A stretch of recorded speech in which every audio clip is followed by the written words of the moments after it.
They said she was nothing more than a decoration, a silent, plain wife hanging on the arm of the city's most arrogant billionaire, Dominic Mercer. For 3 years, Dominic treated Fiona like she was invisible, leaving her in the shadows while he chased fame, fortune, and other women. He thought she was weak. He thought she was trapped. But tonight, at the most exclusive gala of the century, Dominic is about to learn the most expensive lesson of his life.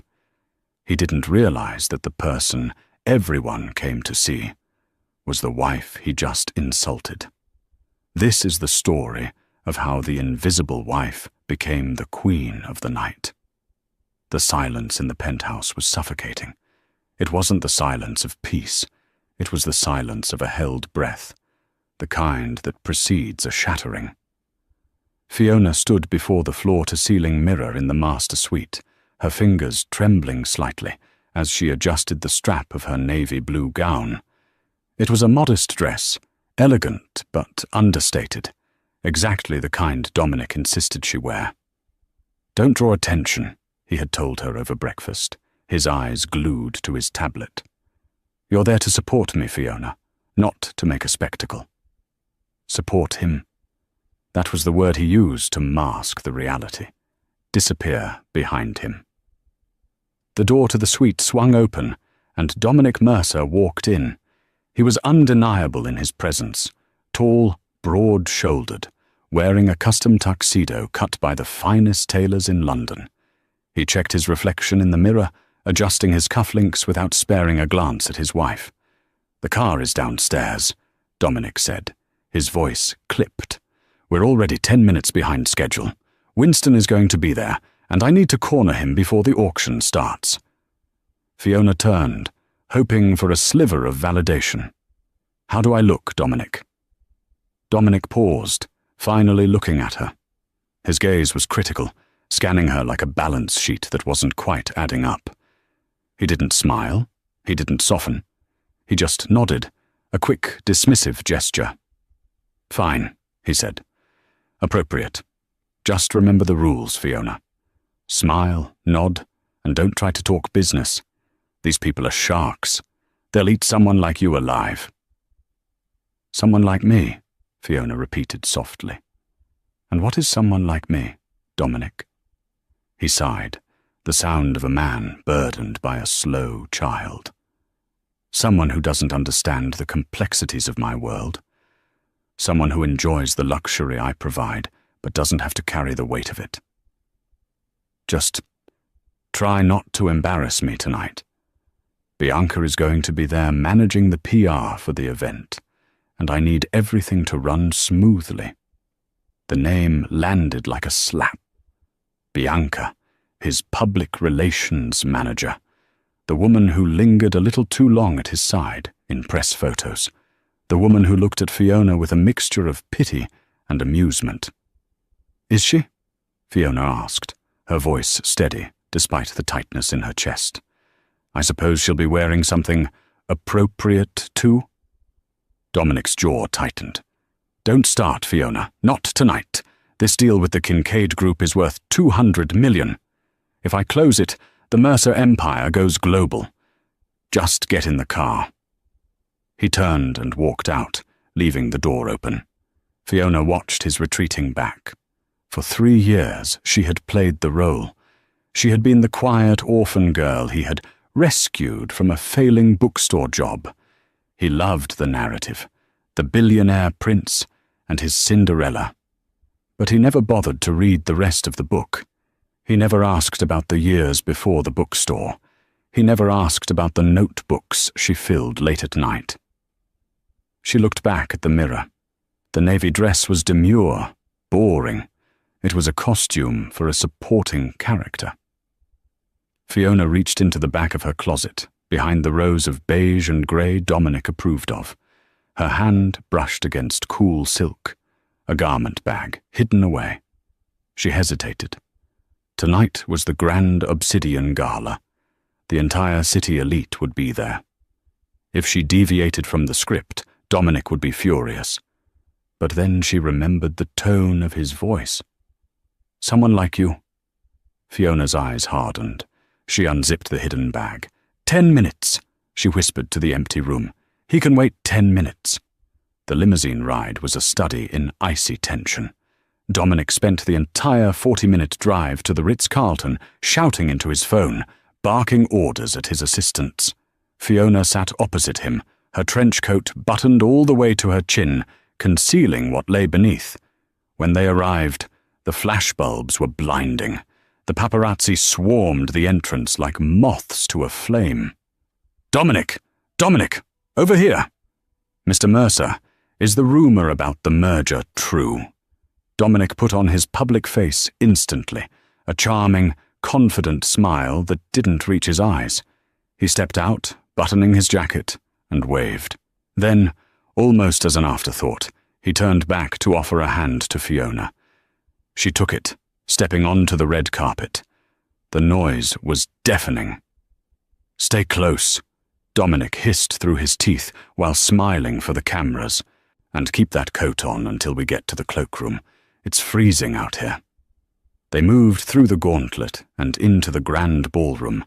It was a sea of diamonds, velvet, and ruthless ambition. Waiters circulated with champagne trays, and the air smelled of expensive perfume and old money.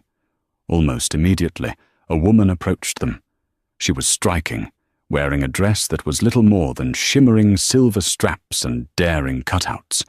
It was Bianca. "Dom!" she exclaimed, ignoring Fiona entirely. She placed a hand on his arm, her nails painted a sharp crimson. "Thank God you're here. Winston is over by the bar, and he looks bored. You need to get in there now." Dominic's attention shifted entirely to her. "Is he drinking scotch or martini?" "Scotch. Aged," Bianca said, finally flickering her eyes toward Fiona. Her smile was tight, condescending. "Oh, hello, Fiona. I see you came along. How nice. You might want to grab a drink and find a seat near the back. The business talk is going to get heavy near the front tables." Fiona looked at Bianca, then at her husband. Dominic was already scanning the room, looking for his target. "Go find a table, Fiona," Dominic said, waving his hand dismissively. "I'll come find you when dinner is served. Bianca needs to brief me on the talking points." "You're leaving me here?" "Alone?" Fiona asked. "You're not a child," Dominic snapped, his patience snapping. "Just sit down and don't talk to anyone important. I have work to do." He turned his back on her. He walked away with Bianca, their heads bent together, laughing at something she whispered. Fiona stood alone in the middle of the foyer. People brushed past her. She heard whispers. "That's Mercer's wife, right?" "The quiet one. Poor thing, she looks like a nanny. Look at him with Bianca. It's hardly a secret anymore, is it?" Shame burned in her cheeks, hot and sharp. But beneath the shame, something else was kindling. It was the same fire that had kept her alive when she lost her parents at 18. It was the fire that drove her to study until her eyes blurred, even when she had no money for tuition. She wasn't a nanny. She wasn't a charity case.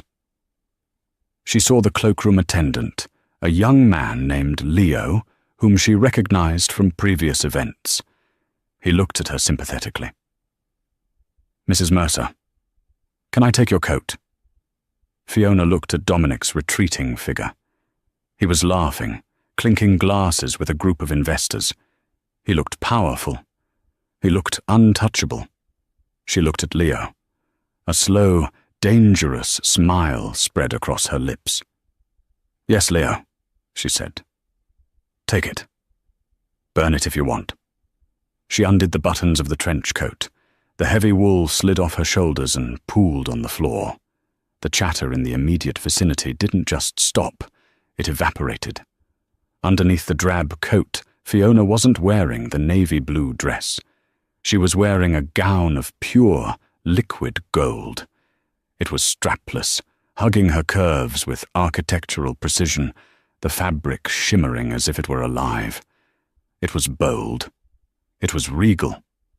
and it was a design that no one in this room could buy, because it was a one-of-a-kind creation by Elara, the mysterious, anonymous designer that every celebrity in Hollywood was trying to find.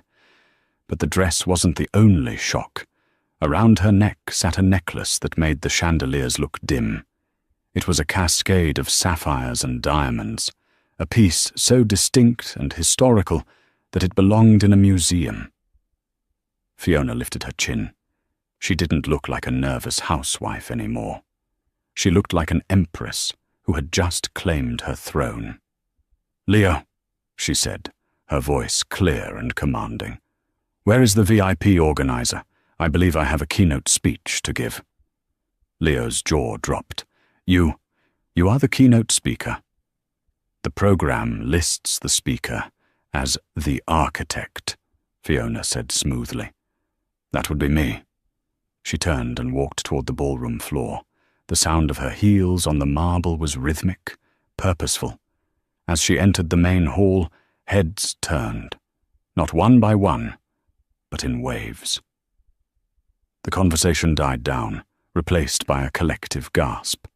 Dominic was standing near the bar, laughing at a joke Winston had made. He saw Winston's eyes widen. He saw Winston's gaze drift over his shoulder. "Good Lord," Winston muttered. "Who is that?" Dominic frowned. He hated when Winston was distracted. "Probably some actress trying to get attention. Ignore her, Winston. About the merger." "No, Dominic," Winston said, putting his glass down. "Look."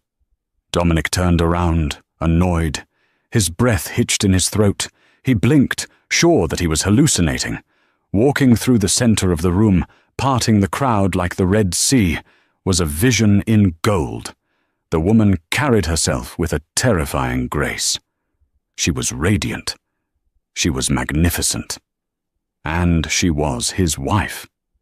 Dominic Mercer felt a sensation he hadn't experienced in years. Panic. It started in his chest and clawed its way up his throat. He watched the woman in gold move through the crowd, stopping to accept a glass of champagne from a waiter who looked as if he might faint from being in her presence. "Dominic," Bianca hissed, her nails digging into his tuxedo sleeve. "Who is that? Why is she wearing that? You told me she was a mouse." "I don't know," Dominic snapped, pulling his arm away. "Stay here." He marched across the ballroom floor, abandoning his carefully cultivated calm. He intercepted Fiona just as she was about to be approached by the mayor. Dominic grabbed her upper arm, his grip tight, pulling her slightly away from the center of the room into the shadow of a large marble pillar. "What do you think you're doing?" Dominic whispered furiously, his face inches from hers. "Have you lost your mind?" "Take that off." Fiona looked down at his hand on her arm, then up at his eyes. Her expression was unreadable, completely devoid of the fear he was used to seeing. "Take it off," she repeated, her voice calm and amused. "We are in the middle of a ballroom, Dominic. That would be rather scandalous, don't you think?" "Don't play games with me," he growled. "Where did you get this dress? Where did you get the money? And that necklace? It looks ridiculous. Everyone knows I didn't buy it for you. You look like you're playing dress-up in costume jewelry. You are humiliating me." Fiona laughed. It was a soft, dark sound that sent a shiver down Dominic's spine. "Humiliating you?" she asked. "Dominic, look around." He hesitated, then glanced over his shoulder. He expected to see people snickering. He expected to see the elite of the city mocking his wife's desperate attempt for attention. Instead, he saw admiration. He saw envy. The mayor was staring. The CEO of the rival banking firm was staring. And most importantly, Winston Kincaid, the man Dominic needed to impress to save his company, was staring with an expression of pure awe. "They aren't laughing, Dominic," Fiona whispered, leaning in close. "They're captivated. You wanted a trophy wife? Well, here she is. Polish me off and show me off. Isn't that the job? You. Dominic started, but he was cut off. Dominic, introduce us. It was Winston Kincaid. The older billionaire approached them, beaming. He ignored Dominic entirely and turned his charm on Fiona. Mrs. Mercer, Winston said, bowing slightly, I must say, I have attended these galas for 40 years. I have never seen an entrance like that. You have breathed life into a very dull evening. Fiona smiled, and it wasn't the shy, nervous smile she used at home. It was dazzling. Mr. Kincaid, I've read your recent interview in Forbes regarding sustainable urban development. Fascinating perspective on the integration of green energy in historical districts. Dominic froze. She read Forbes? Since when did she read anything other than romance novels? Winston's eyebrows shot up. You read that? Most people found it dry. I'm impressed. I didn't know your husband took an interest in my eco-initiatives. Oh, he doesn't, Fiona said smoothly, glancing at Dominic with a look that could cut glass. Dominic prefers the bottom line. I prefer the horizon. Winston roared with laughter, clapping Dominic on the back. She's sharp, Mercer. You've been hiding her away. Why? Afraid she'd outshine you? Dominic forced a stiff smile. Fiona is full of surprises tonight. Bianca appeared at Dominic's elbow, sensing that she was losing her territory. She looked Fiona up and down, her eyes narrowing on the necklace. It is a lovely costume, Fiona, Bianca said, her voice dripping with fake sweetness.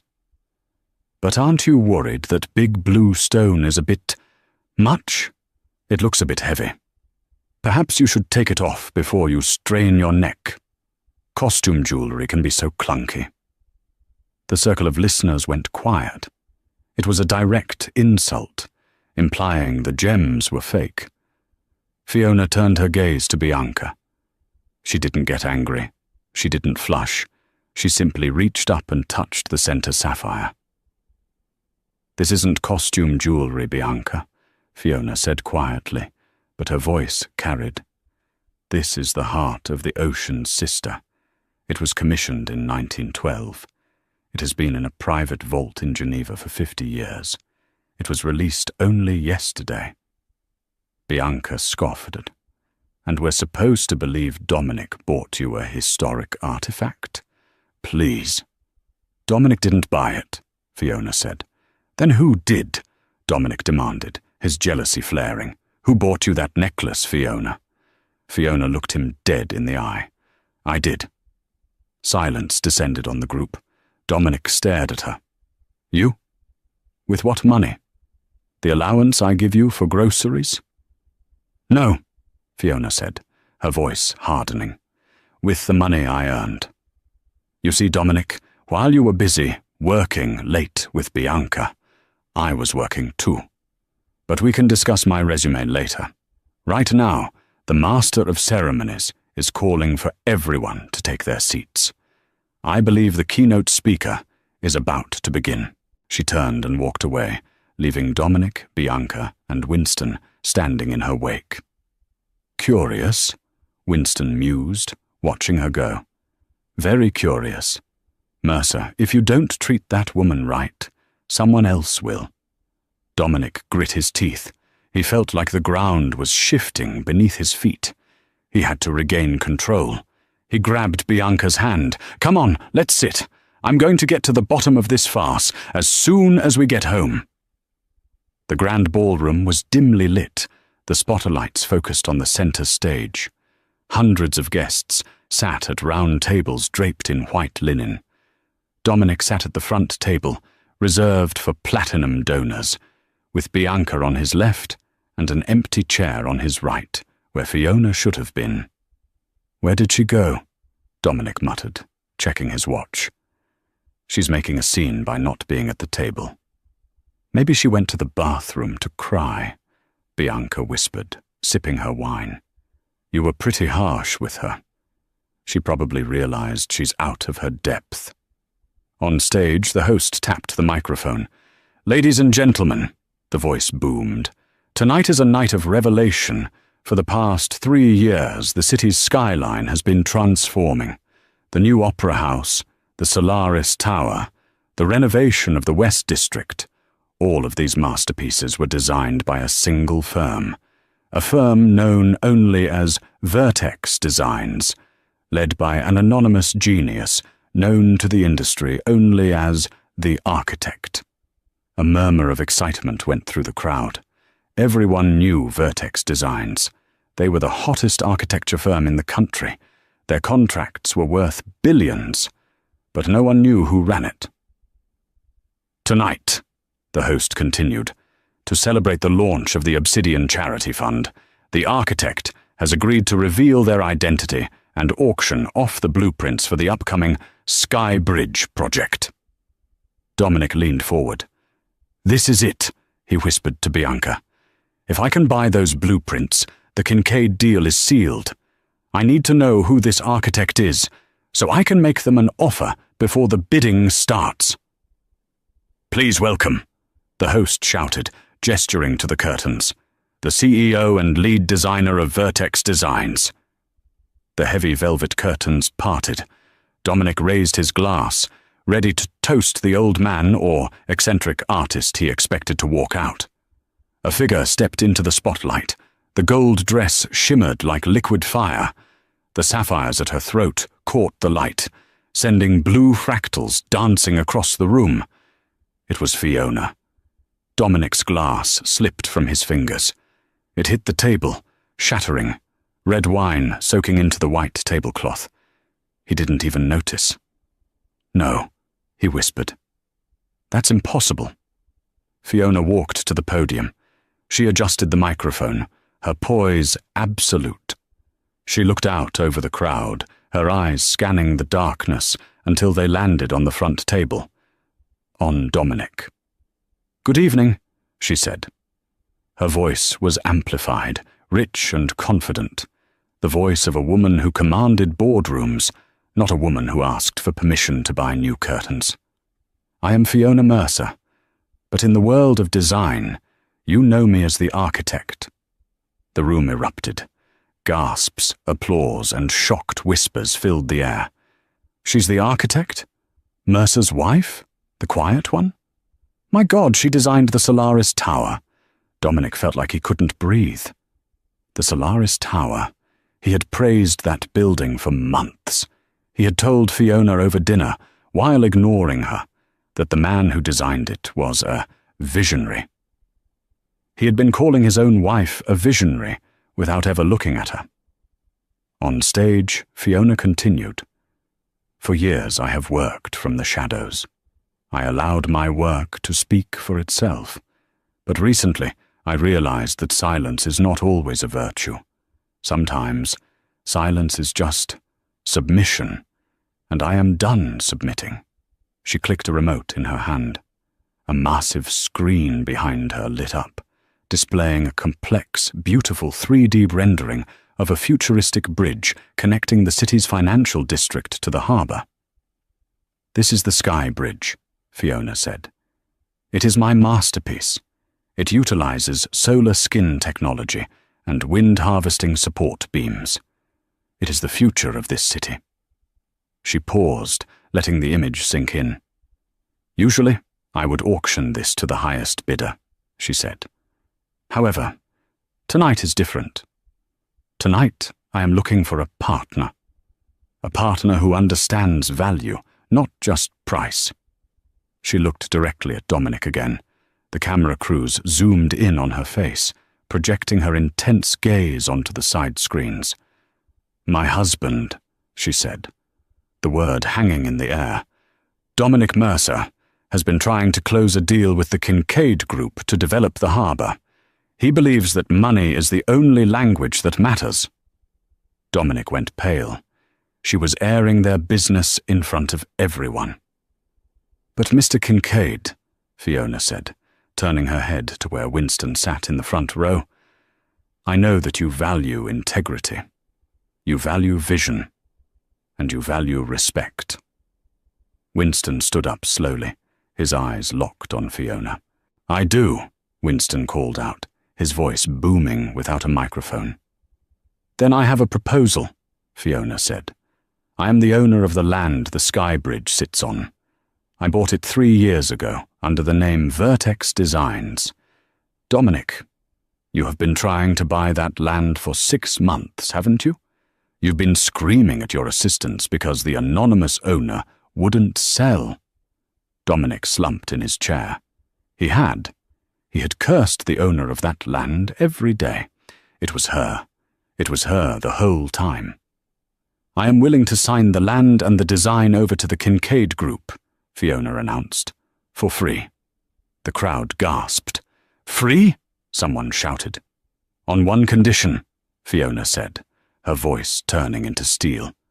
"The contract will stipulate that the Mercer Corporation, and specifically Dominic Mercer, is barred from any involvement in the project.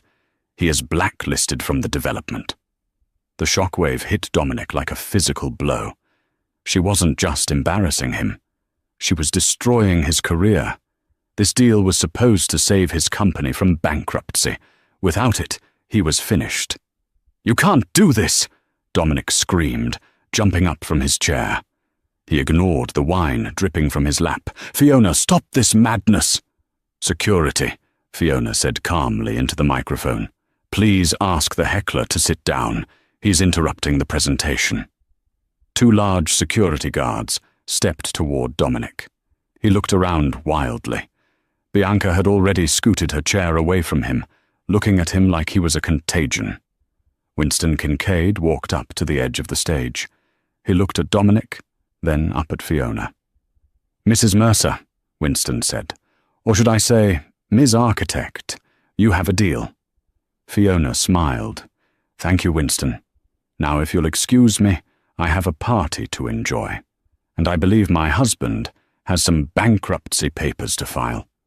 She stepped back from the podium as the room erupted into thunderous applause. Not for Dominic, but for the woman who had just crushed him. Dominic stood there, the applause ringing in his ears like a death knell. He looked at Fiona, really looked at her, for the first time in years, and he realized with a sickening jolt that the woman he had ignored was the most powerful person in the room. And he had just lost her. But the night wasn't over. Fiona had one more secret to reveal. The applause eventually died down, replaced by a buzzing energy that filled the room. The atmosphere had shifted entirely. Dominic Mercer was no longer the king of the jungle. He was the wounded gazelle, and the predators were circling.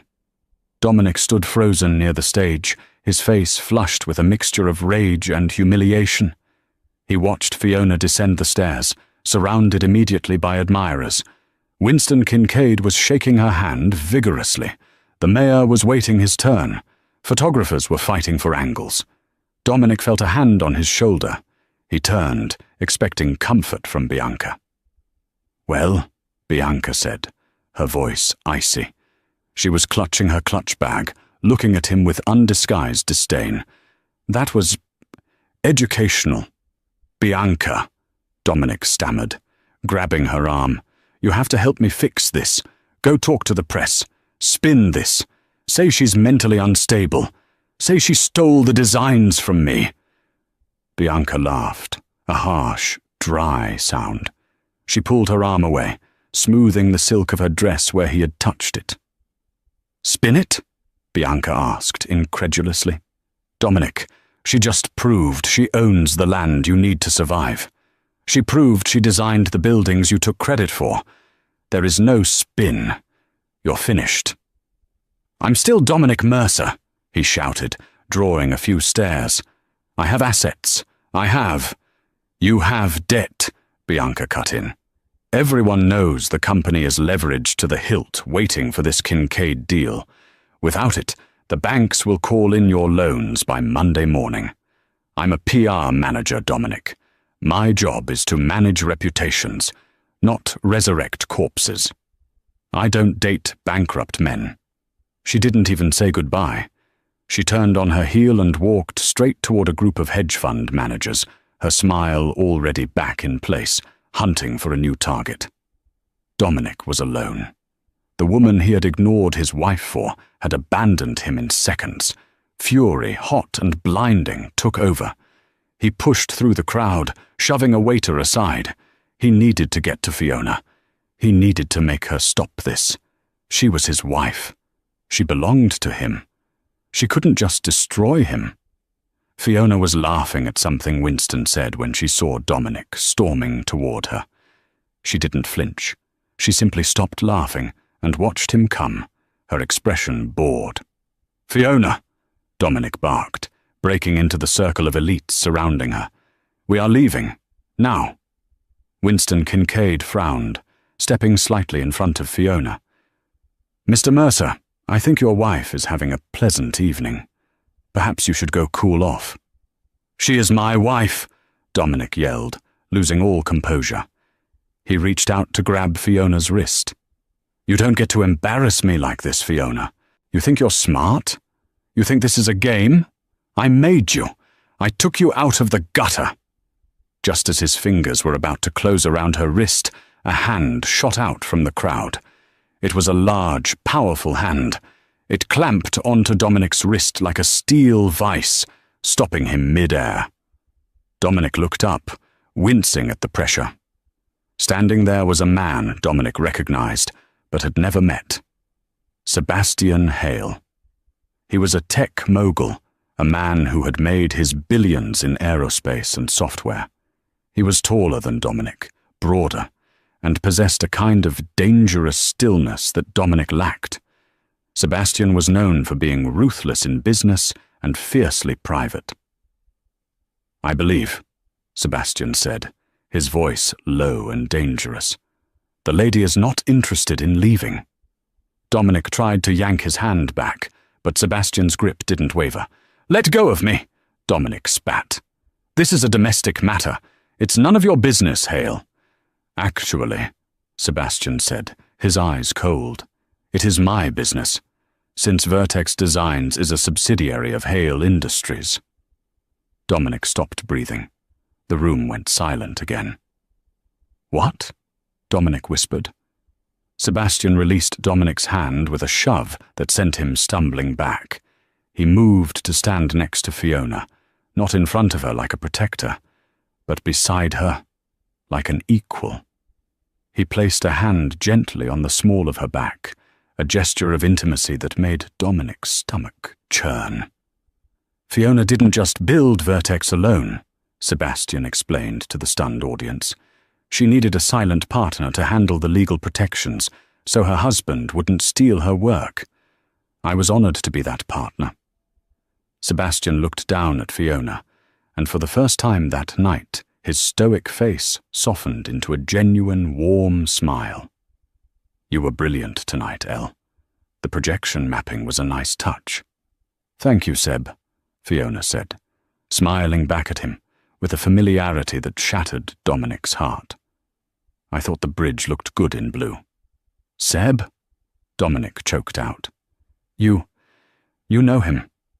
Fiona looked back at Dominic, her eyes hard again. "Sebastian and I went to university together, Dominic, on full scholarships. While you were partying on your father's money, we were studying in the library until 3 a.m. He's been my best friend for 10 years. "Best friend?" Dominic accused, pointing a shaking finger. "You've been cheating on me, you hypocrite." Sebastian stepped forward, his fists clenching, but Fiona put a hand on his chest to stop him. "Cheating?" Fiona laughed. "Dominic, Sebastian has never touched me inappropriately. Unlike you and Bianca.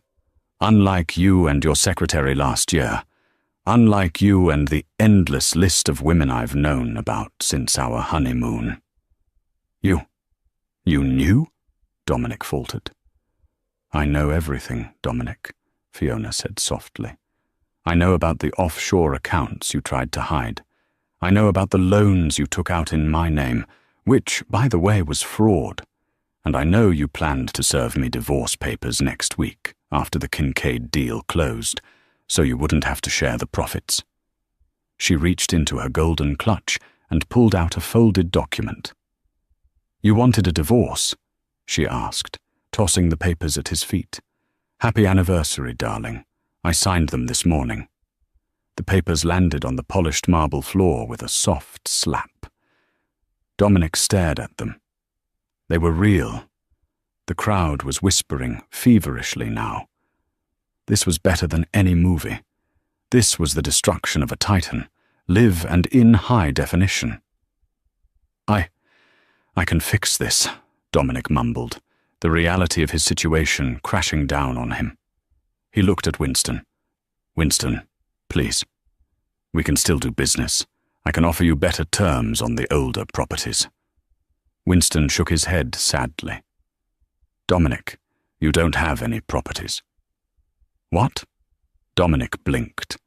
The bank called while you were shouting, Winston said, holding up his phone.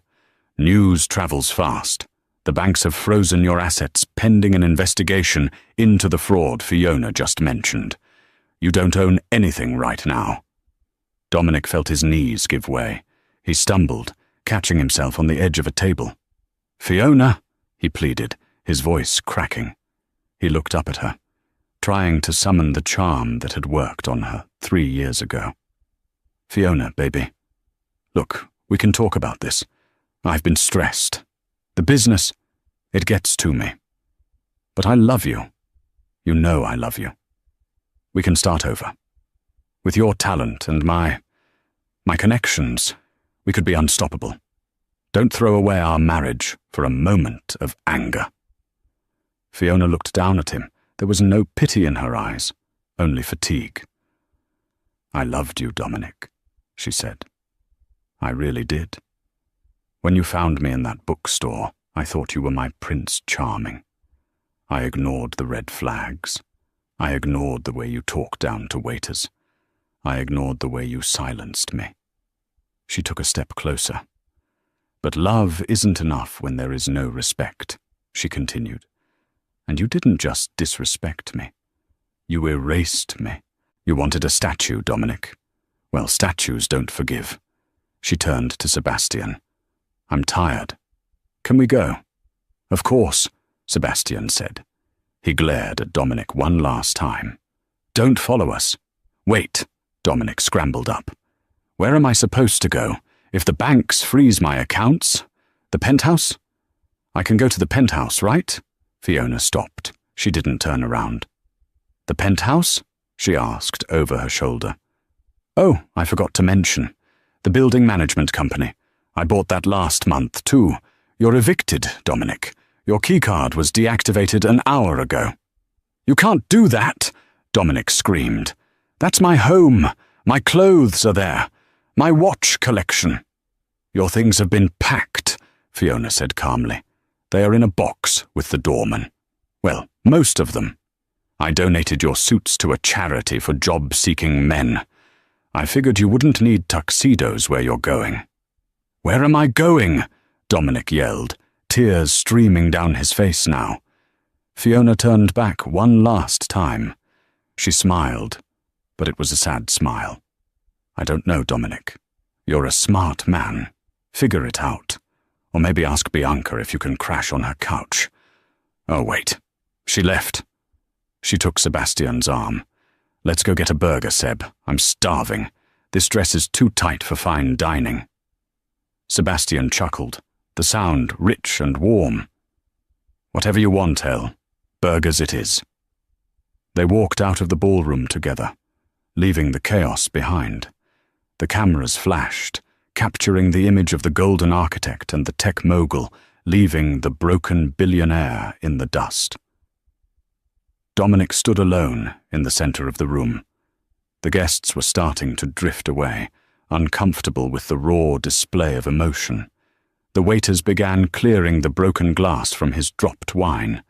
One waiter, a young man, swept the shards near Dominic's expensive Italian shoes. Excuse me, sir, the waiter said politely. You're standing in the mess. Dominic looked down. He looked at the divorce papers on the floor. He looked at the empty door where his wife had exited. He wasn't standing in the mess. He was the mess. He fell to his knees, burying his face in his hands, and for the first time in his life, Dominic Mercer cried, not for a lost deal, but for the realization that he had held a diamond in his hand and treated it like a rock until he threw it away. 1 year later, the city of Viridia had transformed. What was once a skyline dominated by rigid, grey concrete and the smog of industry had been pierced by a miracle of modern engineering. A silver ribbon of steel and glass sliced through the air, connecting the bustling financial district to the historic harbour with a grace that defied gravity. The Sky Bridge. It wasn't just a structure, it was a statement. It was a testament to vision, resilience, and the power of stepping out of the shadows. It was the day of the grand opening, and the energy in the air was electric. The press was there in full force, a swarm of reporters and cameramen jostling for position. Drones buzzed overhead like mechanical hummingbirds, capturing sweeping aerial shots of the gleaming architecture. But this time, the lenses weren't hunting for Dominic Mercer. They weren't looking for the man who had once claimed this city as his personal playground. They were looking for Fiona. Fiona stood at the center of the bridge, the high-altitude wind whipping her hair back, carrying the scent of salt water and ozone.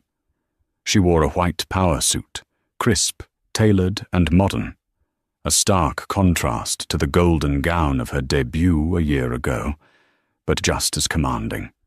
The gold had been a costume of rebellion. The white was the uniform of a leader. She stood tall, her hands resting on the railing, feeling the subtle, rhythmic hum of the bridge beneath her feet. It was alive, breathing with the city. Beside her stood Sebastian. He looked dashing in a charcoal suit that fit his broad frame perfectly, but his attention wasn't on the marvel of engineering before them. His eyes never left her face. He watched her with a mixture of pride and something deeper, something that had simmered quietly for a decade. "Nervous?" Sebastian murmured, leaning in close so only she could hear over the roar of the wind and the distant chatter of the crowd. Fiona turned to him, her smile slow and genuine. She looked out at the water, where the sunlight danced on the waves like shattered diamonds. "No," she said softly. "I built this, Seb. I calculated every stress point, every load-bearing vector. I know it will hold." Sebastian grinned, the corner of his eye crinkling. "I wasn't talking about the bridge." Fiona laughed, a free, unburdened sound that seemed to float up into the clouds. Life had been a whirlwind since that fateful night at the Obsidian Gala. Vertex Designs had exploded, becoming the most sought-after architecture firm in the country. She was no longer just a rumor or a ghostwriter for her husband's ego. She wasn't just the architect anymore. She was Fiona Mercer, though soon to change that name, a celebrity in her own right, a symbol of female empowerment, and a philanthropist who actually cared about the causes she funded. But amidst the triumph, there was always the shadow of the past. Fiona scanned the crowd gathered far below on the harbour promenade. Thousands of people had come to watch the ribbon cutting. From this height, they were a mosaic of colours and movement. Tourists pointing cameras, locals pushing strollers, construction workers in high-vis vests, beaming with pride at what they had built. Her gaze drifted, almost instinctively, to the fringes of the crowd. In the back, near a steaming hot dog vendor, a man stood alone. He wore a faded grey windbreaker that had seen better days, the zipper stuck halfway up. He looked older than his 35 years, his posture slumped, as if the weight of the sky was pressing down on him. His hair, once styled with expensive product, was thinning and unkempt, blown messily by the harbour breeze. He hadn't shaved in days, the stubble greying and patchy. He held a tablet in his hands, but it wasn't the sleek, ultra-thin, top-of-the-line model he used to brandish like a weapon in boardrooms. It was an old, cracked model, likely bought second-hand or salvaged from a pawn shop. It was Dominic. He wasn't there to cause a scene. He didn't have the energy, the money, or the arrogance for that anymore. After the gala, the fall had been swift, brutal, and absolute. The fraud investigation Fiona had triggered had stripped him of everything. The penthouse with the view he never appreciated, the fleet of luxury cars he rarely drove, the stock portfolio he obsessively checked, all seized to pay back the creditors he had defrauded. He had avoided jail time only by the skin of his teeth, pleading guilty and liquidating every single asset he had hidden in offshore accounts. Now Dominic Mercer, the former Prince of Viridia, worked as a mid-level shift manager at a logistics warehouse on the outskirts of the city. It was a 9-to-5 grind of clipboards, angry truck drivers, and fluorescent lights. He clocked in, he clocked out. He lived in a small, drafty studio apartment in the East End, the very district he used to mock for its grime and lack of potential. He stood there now, watching the giant LED screens set up on the promenade, broadcasting the ceremony live. He saw the high-definition close-up of Fiona's face. He saw the way her eyes sparkled when she spoke about connecting communities. He saw her laugh at something Sebastian whispered, and he saw the way she looked at Sebastian. It was a look of total trust, of safety, of adoration. It was a look Dominic had never earned, and certainly never received. "She looks happy," a voice said beside him.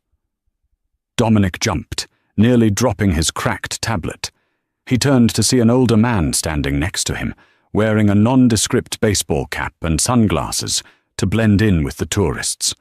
But the voice was unmistakable. "Mr. Kincaid," Dominic stammered, instinctively straightening his spine, a reflex from a life he no longer lived. I didn't know you'd be down here with the regular people." Winston Kincaid adjusted his sunglasses, looking up at the silver arc of the bridge cutting through the blue sky. "The view is better from here," Winston said, his tone contemplative. "From down here, you can see the foundation. You can see the pillars. You can see what actually holds it up." He glanced sideways at Dominic, his expression unreadable. "Something you never bothered to look at, Dominic. You were always too busy looking down from the penthouse."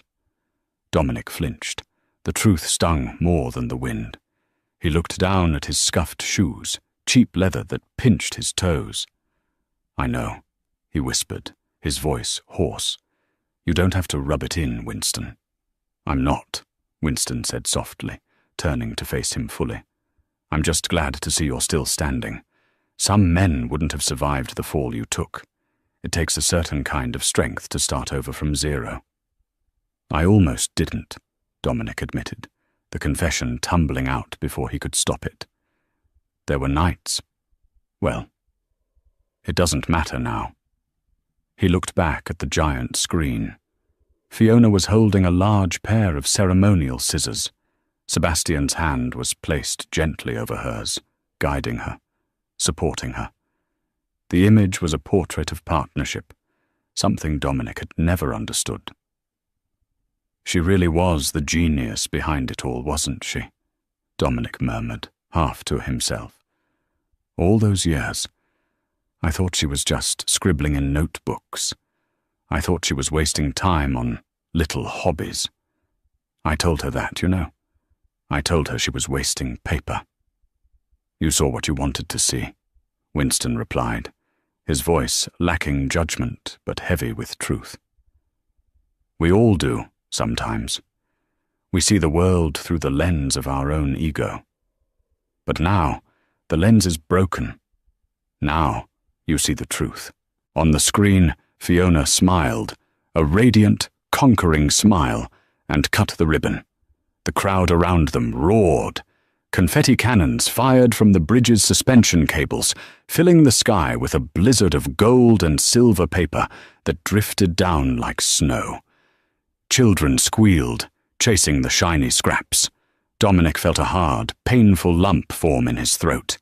He remembered the last thing he had said to her in that ballroom, desperate and cruel, that she was nothing without him, that he had made her. He realized now, with a clarity that broke his heart, that he had been the anchor dragging her down. He was the dead weight. Without him, she hadn't just floated. She had soared into the stratosphere. "I should go," Dominic said abruptly, turning up the collar of his windbreaker. The celebration felt too bright, too loud for a ghost like him. "My shift starts in an hour. If I'm late, they dock my pay." "Good luck, Dominic," Winston said, offering a small, sad nod. Dominic turned and walked away. He forced himself not to look back at the bridge. He didn't look back at the flashing cameras or the woman in white. He just walked toward the subway station, head down, merging into the stream of commuters. He was just another anonymous face in the crowd, another cog in the machine, learning the hard way that the greatest luxury in life isn't money or power or a view from the top. It's having someone who sees you, truly sees you, for who you are. And he had been blind until it was too late. Up on the bridge, the ceremony was winding down. The VIPs were moving toward the reception tent, where champagne and canapes awaited. The wind had picked up, but it felt invigorating, not cold. Sebastian stopped Fiona as she turned to follow the mayor. He pulled her gently toward the railing, away from the microphones. "Wait," he said, his voice dropping to a serious register. "There's one more thing, before the madness of the party starts."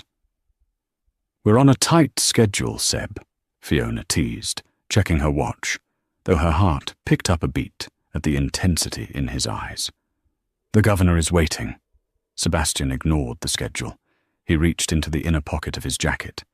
He didn't pull out a velvet ring box. That was too cliché, too performative for them. Instead, he pulled out a small, folded piece of paper. It was yellowed with age, the edges worn soft and fuzzy. Fiona took it, her brows knitting in confusion. Her hands shook slightly as she unfolded the fragile paper. It was a napkin. A cheap brown paper napkin from the university cafeteria, dated 10 years ago. On it, drawn in fading blue ballpoint ink, was a rough, almost childish sketch of 2 stick figures standing on top of a suspension bridge.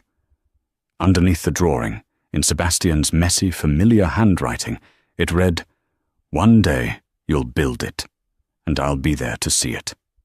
The breath left Fiona's lungs in a rush.